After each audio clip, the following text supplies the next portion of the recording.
வீர வணக்கம் வீர வணக்கம் செம்மார்ந்த வீர வணக்கம் செம்மார்ந்த வீர வணக்கம் மாஞ்சோலை போராளிகளுக்கு மாஞ்சோலை போராளிகளுக்கு மாஞ்சோலை போராளிகளுக்கு மாஞ்சோலை போராளிகளுக்கு கூலி உயர்வு கேட்டு கூலி உயர்வு கேட்ட கூலி உயர்வு கேட்டு கூலி உயர்வு கேட்டு உயிர் தியாகம் செய்து உயிர் தியாகம் செய்த மாஞ்சோலை போராளிகளுக்கு மாஞ்சோலை போராளிகளுக்கு இன்றைக்கு ஜூலை 23 என்பது நெல்லையை பொறுத்தமட்டில் மறக்க முடியாத ஒரு கொடுந்துயரம் நடைபெற்ற நாள்.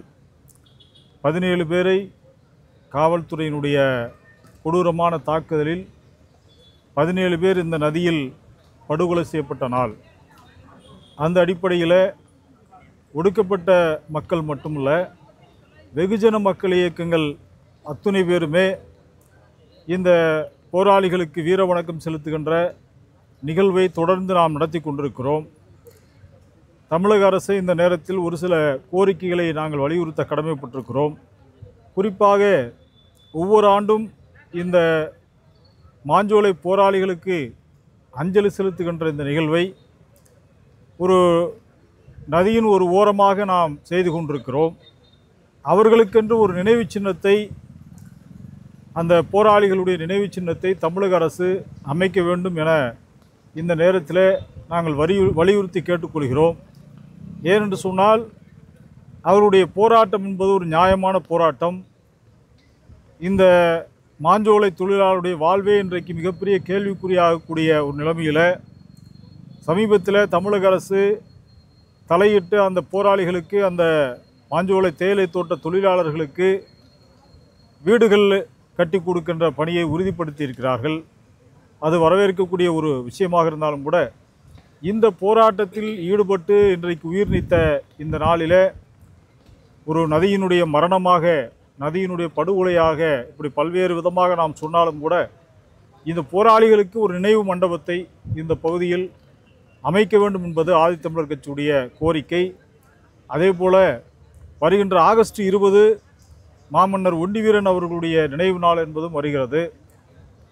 அந்த நினைவு நாளில் மக்களுக்கு தேவையான அடிப்படை வசதிகளை காவல்துறை அல்லது வருவாய்த்துறை தலையிட்டு ஆயிரக்கணக்கான லட்சக்கணக்கான மக்கள் வந்து செல்லக்கூடிய அந்த இடத்திற்கு, ஒண்டிவீரன் மணிமண்டபத்திற்கு சரியான முறையில் ஏற்பாடு செய்து தர வேண்டும் என நாங்கள் வலியுறுத்துகிறோம்.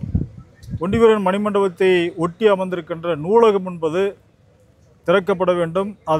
மேலும் அது சிறப்பாக கட்டியமைக்கப்பட வேண்டும் என்கிற கோரிக்கையும் நாங்கள் இந்த நேரத்தில் வலியுறுத்த கடமைப்பட்டிருக்கிறோம்.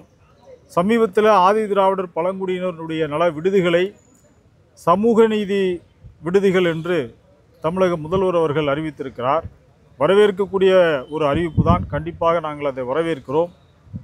அதே போலவே ஆதி திராவிடர் மற்றும் பழங்குடியினர் நலத்துறையை சமூக நீதித்துறை என்று தமிழக அரசு அதற்கு பெயர் மாற்றம் செய்ய வேண்டும் என நாங்கள் இந்த நேரத்தில் வலியுறுத்த கடமைப்பட்டிருக்கிறோம். ஏனென்று சொன்னால் இன்றைக்கு ஆதி திராவிடர் என்பது ஒரு குறிப்பிட்ட பட்டியலினத்துக்குள்ளே ஒரு குறிப்பிட்ட சமூகத்தை குறிக்கின்ற வார்த்தையாக சுருங்கி கொண்டிருக்கிறது.